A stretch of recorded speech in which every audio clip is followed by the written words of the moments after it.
दुनिया में आपको बताता हूं कि पहले तालीम से तुम मोड़ दिए जाओगे। तालीम का मतलब समझते हो ना, शिक्षा से आपको दूर कर दिया जाएगा। आप इस इलाके में देखो, कहीं कोई ऐसा शिक्षण संस्थान नहीं है जहां से बच्चे पढ़ सकते हैं। आज का दौर सीबीएसई का दौर है, इंग्लिश मीडियम से पढ़ने का दौर है। आप लोग सोचते हैं कि आप यहाँ की राजकीय उच्च प्राथमिक विद्यालय से पढ़ के आप कोई ऑफिसर बन जाओगे, तो ये नामुमकिन वाला काम है। तो सबसे पहले आपको शिक्षा से दूर कर दिया, और जब आप कोई आदमी अनपढ़ होता है तो फिर उससे कुछ भी करवाया जा सकता है। पहले तालीम से तुम मोड़ दिए जाओगे, फिर किसी जुर्म से तुम जोड़ दिए जाओगे। आदमी जुर्म से जुड़ जाता है, अनपढ़ होता है, कोई भी गलती कर ही बैठता है। हाथ से हाथ की जंजीर बनाकर निकलो, वरना धागे की तरह तोड़ दिए जाओगे। ये आखिरी वक्त है। इलेक्शन सिर्फ वोट देने का नाम नहीं है, सपोर्ट करने का भी नाम है। मैं यहाँ कोई वोट नहीं कर सकता, क्योंकि मैंने अपना वोट राजकुमार को दे दिया बांसवाड़े में। मैं वहां से 150 किलोमीटर दूर से आपके बीच में सिर्फ इसलिए आया हूं कि ये सपोर्ट है। सिर्फ वोट ही नहीं होता, इलेक्शन सपोर्ट का भी नाम होता है। तो मैं यहाँ सपोर्ट करने आया हूं, और मैं इस लोकसभा क्षेत्र के उन मुसलमान भाइयों से निवेदन करूंगा, गुजारिश करूंगा कि आप भी इस बहती गंगा में हाथ धो लीजिए, क्योंकि बालू सिंह जीतने वाला है।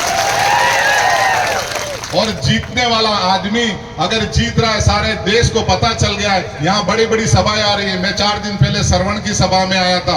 एक तरफ हेलीकॉप्टर से मुख्यमंत्री थे, दूसरी तरफ हमारे बालू सिंह गामड़, और हमारे पास में 2-4 पुरानी गाड़ियां। लेकिन पब्लिक वहां से ज्यादा हमारे साथ थी, क्योंकि ये चुनाव इस वक्त, ये मान के चलो कि ये आखिरी चुनाव है हमारे लिए। ये बार बार मेरे वक्ता बोल रहे हैं संविधान बचाने की बात, संविधान बचाने की। तो संविधान बनाया हमने, तो हम बचा के रहेंगे, इसमें कोई शक की बात नहीं है। लेकिन इस बार वोट आपको सिर्फ और सिर्फ बालू सिंह जी को देना है, अपने लिए देना है। और मैं मुसलमानों से भी यही गुजारिश करता हूं कि आप लोग भी बालू सिंह जी को हॉकी और बॉल के निशान पे 5 तारीख को, 5 नंबर इनका निशान है, 13 तारीख को वोट दीजिए और बहती गंगा में हाथ धो लीजिए। ये जीतने वाले हैं, जीतने के साथ रहिए, हारने वालों का साथ अब छोड़ दीजिए। जिन्होंने आप लोगों का खून पिया उनके साथ मत जाइए। आपको आडवाणी ने देखो 1990 से हम लोगों को, मुसलमानों को परेशान करना शुरू किया था। और जब कोई किसी की हाय लेता है तो उसका हाल क्या हो जाता है आपको खुद पता है। जो मोदी जी 75 बरस वाले को बिल्कुल बुजुर्ग मान के चलते हैं, उन्होंने जब पहले आए तो बोला 75 साल उम्र हो गई है। आडवाणी जी, यशवंत सिन्हा जी और दूसरे मुरली मनोहर जोशी जी, जिन्होंने इस बीजेपी पार्टी को खड़ी की थी, इसकी नींव रखी थी, इसका फाउंडेशन बनाया था, उन्होंने 75 बरस का बोल के उन्हें मार्गदर्शक मंडप में बैठा दिया। आज हमारे शहंशाह खुद 75 साल के हैं, लेकिन वो कहते हैं कि एक बार और मोदी सरकार। ये दुनिया में पहला ऐसा देश है जहां किसी के नाम से सरकार बनती है। मैं विदेश में रहता हूं, यूएस गवर्नमेंट कहलाती है, ब्रिटिश गवर्नमेंट कहलाती है, जर्मन गवर्नमेंट कहलाती है, सऊदी अरब की किंगडम गवर्नमेंट कहलाती है। सिर्फ भारत सरकार ना हो के ओनली मोदी सरकार कहते हैं। तो ये उनका घमंड बोलता है, उनका गुरूर बोलता है। तो ये वक्त आ चुका है, उनका घमंड तोड़ दो। और लेकिन उसके लिए कोई युद्ध नहीं लड़ना हमको, हमें तलवारों की जरूरत नहीं है, न तीर चाहिए, न बंदूकें चाहिए। इस वक्त की जो जंग है वो सिर्फ उंगली करने की आदत डालो। लोग कहते हैं उंगली करो, हम उंगली से बीच में, हमारा नंबर भी बीच में। आप लोग बोलते बीच में उंगली मत करो, इस बार हम कर देंगे बीच में उंगली, क्योंकि हमारे पास 5 नंबर है। हम लोग उस पर बटन दबा देंगे और ये सिर्फ उंगली की वजह से हम लोग जीत जाएंगे। मेरा पूरा यकीन है।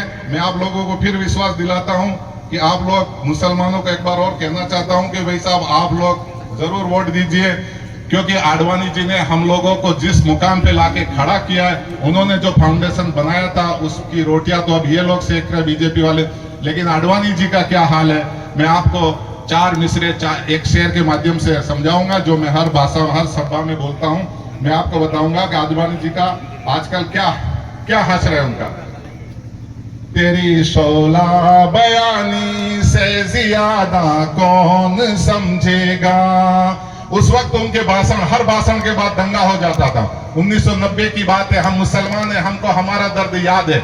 1990 में जब सोमनाथ से आपने रथ यात्रा निकाली थी, आपने जयपुर को चुना था, वहां पे हमारा धंधा खत्म किया। आपने फिरोजाबाद को चुना, वहां पे हमारा चूड़ियों का धंधा खत्म किया। आपने बनारस को चुना, उस रूट पे वहां पे हमारा हथकरघा का साड़ियों का धंधा आपने खत्म कर दिया। आपने भदोही को चुना, वहां हमारे कालीन बनते थे। आपने एक सोची समझी मुसलमानों के खिलाफ एक रणनीति के तहत उन शहरों में से आपने रथ यात्रा गुजारी जहां जहां मुसलमानों का वर्चस्व था, मुसलमानों के काम धंधे थे, मुसलमानों को खत्म कर दिया। और आज मुसलमान हाशिए पे आके खड़ा हो गया। सियासत में हमारी कोई भागीदारी नहीं है। हमें बीजेपी तो बहुत दूर की बात, वो हमें टिकट नहीं देती, सारी दुनिया जानती है। लेकिन महाराष्ट्र से लगा के छत्तीसगढ़ और हरियाणा, पंजाब, कम से कम 7 करोड़ मुसलमान रहते हैं। उस मुसलमान से कांग्रेस को भी एक कोई ढंग का आदमी नजर नहीं आता, वो भी हमारी उम्मीदवारी को तय नहीं करते। मैं आडवाणी साहब के लिए ये शेर पढ़ना चाहता हूं। तेरी शोला बयानी से ज्यादा कौन समझेगा, लहू का रंग पानी से ज्यादा कौन समझेगा। लहू तो आप समझते हैं, खून।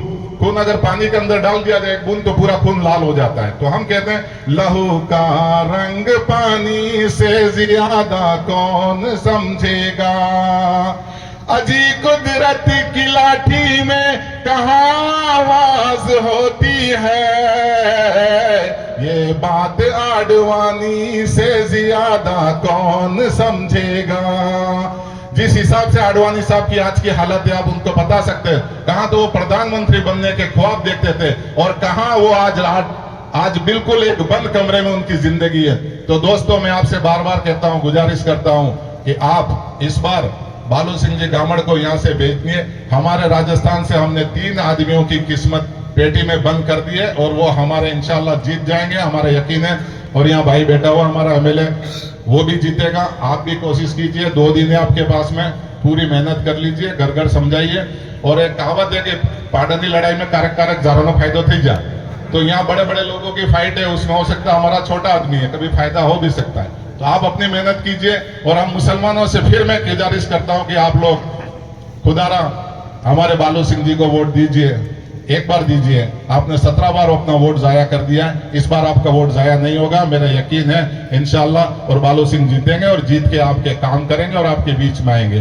बहुत बहुत शुक्रिया, बहुत बहुत धन्यवाद। जोहार। बहुत बहुत धन्यवाद।